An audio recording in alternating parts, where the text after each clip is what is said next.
Good morning student. प्रस्तुत कविता में कवि त्रिलोचन ने अशिक्षा पर व्यंग किया है कि किस प्रकार हमारे देश में इतनी आज़ादी के बाद भी लड़कियों की शिक्षा पर उतना ध्यान नहीं दिया जाता। उन्हें बचपन से ही सिखाया जाता है कि शिक्षा उनके लिए अच्छी चीज़ नहीं है। चंपा काले अक्षर नहीं चिन्हती, चिन्हती मतलब पहचानना, नहीं जान पाती है। तो यहाँ पे चंपा नाम की लड़की को माध्यम बनाकर कवि ने अपनी बात को उजागर करने की प्रयास किया है। चंपा काले काले अक्षर नहीं चिन्हती। काले का मतलब होता है अंधकार, और उसके लिए वो अंधकार क्या है, वो सारे अक्षर कैसे हैं, अंधकार में, जिनका उससे कोई वास्ता नहीं है। यहाँ काले शब्द एज अ विशेषण प्रयुक्त हुआ है कि चंपा के लिए उसका जो शिक्षा है वो क्या है, काली, अंधकार में। इसके लिए काले अक्षरों को पहचानना कोई मतलब नहीं होता अक्षरों से। एक का मुहावरा है, आपने सुना होगा, काला अक्षर भैंस बराबर। मतलब जो पढ़े लिखे नहीं होते उनके लिए ऐसा बोला जाता है कि उनके लिए सारे अक्षर कैसे हैं, काले। मैं जब पढ़ने लगता वह आ जाती है, खड़ी खड़ी चुपचाप सुना करती है। तो जब भी लेखक पढ़ता है तो वो चुपचाप सुना करती है, उसे बड़ा अचरज होता है, आश्चर्य होता है कि ये क्या कर रहे हैं, क्या पढ़ते हैं, क्या बोलते हैं। इन काले चिन्हों से कैसे ये स्वर सब निकला करते हैं। उसके लिए वो सब क्या है, सिर्फ चिन्ह बने होते हैं, लेकिन हर चिन्ह का कोई मतलब होता है। हर चिन्ह को जब बोलते हैं, यानी कि हर अक्षर को जब बोलते हैं तो एक विशेष ध्वनि होती है। वो अचरज से उन सारी ध्वनियों को सुनती है कि किस अक्षर को बोलने से क्या ध्वनि निकलती है, क्या बोला जाता है, लेकिन उसको स्वयं उन चिन्हों को पहचानना नहीं आता है। चंपा सुंदर सी लड़की है, तो कवि अब चंपा का परिचय देता है। सुंदर ग्वाला है, गाय भैंसे रखता है। चंपा चौपायों को लेकर चरवाही करने जाती है। तो जो उसके घर वाले हैं, उसका पिता है, वो क्या है, अच्छा सा ग्वाला है, और वो उन्हीं के घर पे रहती है। वो उन गायों भैंसों को चराने का काम करती है।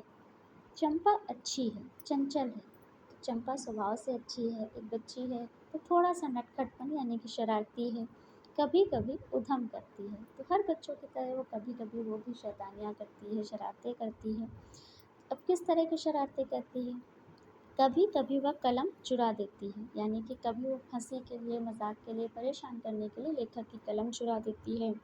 जैसे तैसे जब उसे ढूंढ कर लाता हूँ, पता है अब कागज़ गायब, परेशान फिर हो जाता हूँ। तो लेखक जब तक कलम ढूंढता है, चंपा शरारत में कागज़ गायब कर देती है। चंपा कहती है, तुम कागज़ ही गोदा करते हो दिन भर। तो चंपा को शिकायत तो रहती है कि हर समय लेखक कागज़ों में ही बिजी रहता है, यानी कि हर समय लिखा पढ़ा करता है उन्हीं शब्दों में, उन्हीं काले अक्षरों में, कागज़ों में। गोदना मतलब लिखना। तो उसको ये चीज़ अच्छी नहीं लगती कि कोई उसके साथ खेलने वाला नहीं है, कोई, क्योंकि उसको पढ़ाई लिखाई समझ में नहीं आती, तो उसको लगता है कि ये एक बेकार का काम है जहाँ लेखक व्यस्त रहता है। यह क्या काम बहुत अच्छा है, यह सुनकर मैं हंस देता हूँ, फिर चंपा चुप हो जाती है। उस दिन चंपा आई, मैंने कहा कि चंपा तुम भी पढ़ लो। तो एक दिन चंपा आती है और लेखक उससे कहता है कि तुम भी पढ़ लो, हारे गाढ़े काम सरेगा, मतलब बुरे समय में काम आएगा। गांधी बाबा की इच्छा है सब जन पढ़ना लिखना सीखें। कवि बताता है कि गांधी बाबा यानी कि महात्मा गांधी भी चाहते थे कि देश का हर व्यक्ति कैसा हो, पढ़ा लिखा हो। चंपा ने कहा, मैं तो नहीं पढ़ूंगी। तुम तो कहते थे गांधी बाबा अच्छे हैं, वे पढ़ने लिखने की कैसे बात कहेंगे, मैं तो नहीं पढ़ूंगी।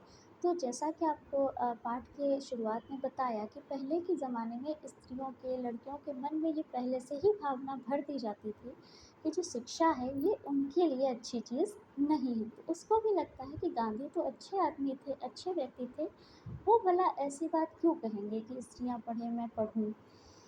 मैंने कहा कि चंपा पढ़ लेना अच्छा है, ब्याह तुम्हारा होगा, तुम गौने जाओगी। कुछ दिन बालम संग साथ रहा, चला जाएगा जब कलकत्ता, बड़ी दूर है वह कलकत्ता। अब कवि उसे भविष्य के योजनाओं के बारे में, भविष्य के बारे में चेताता हुआ कहता है कि अगर तुम पढ़ लिख लोगी तो जब तुम्हारा ब्याह हो जाएगा और जब तुम अपने पति से अलग होगी, अगर ब्याहने के बाद तुम्हारा पति कलकत्ता चला गया और जब तुम यहाँ अकेले रह जाओगी अलग, तब तुम कैसे उसे संदेशा दोगी, कैसे उसके पत्र पढ़ोगी, तो तुम कैसे अपने पत्र भेजोगी, कैसे उससे बात करोगी। पहले के ज़माने में मोबाइल और फ़ोन जब नहीं होते थे तो लोग पत्रों के द्वारा ही अपनी बातचीत एक दूसरे से करते थे। चंपा पढ़ लेना अच्छा है।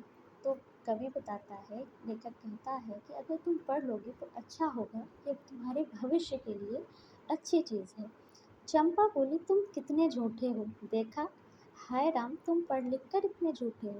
लेकिन चंपा के मन मस्तिष्क में पढ़ाई को लेकर ज़रा भी अच्छी विचारधारा नहीं है, क्योंकि उसके मन में यही है कि शिक्षा अच्छी चीज़ नहीं होती। अगर पढ़ लिख कर उसको लगता है कि ऐसा लेखक झूठ बोल रहा है कि वो अपने पति से अलग होगी, तो वो कैसे संदेशे भेजे कि उसके जीवन में परेशानियाँ आएंगी, तो ये सब बातें कवि इसलिए कर रहा है क्योंकि कवि पढ़ा लिखा है, झूठ बोल रहा है, उसको डरा रहा है। मैं तो ब्याह कभी ना करूँगी, और कहीं जो ब्याह हो गया तो मैं अपने बालम को संगी साथ रखूँगी। अब चंपा कहती है कि तो ब्याह ही नहीं करेगी, और अगर कर भी लिया तो अपने पति से अलग क्यों होगी, अपने पति को अपने साथ रखेगी। कलकत्ता में कभी न जाने दूंगी, कलकत्ता पर बजर गिरे। वज्र मतलब बिजली गिरे, कलकत्ता ही खत्म हो जाए। तो चंपा सोचती है, उसका लगता है, वो कहती है कि अगर कलकत्ता ही खत्म हो जाए, कलकत्ता पे बिजली गिर जाए, कलकत्ता मिट जाए धरती से, मैं तो अपने पति को अपने पास रखूंगी, उसे जाने नहीं दूंगी।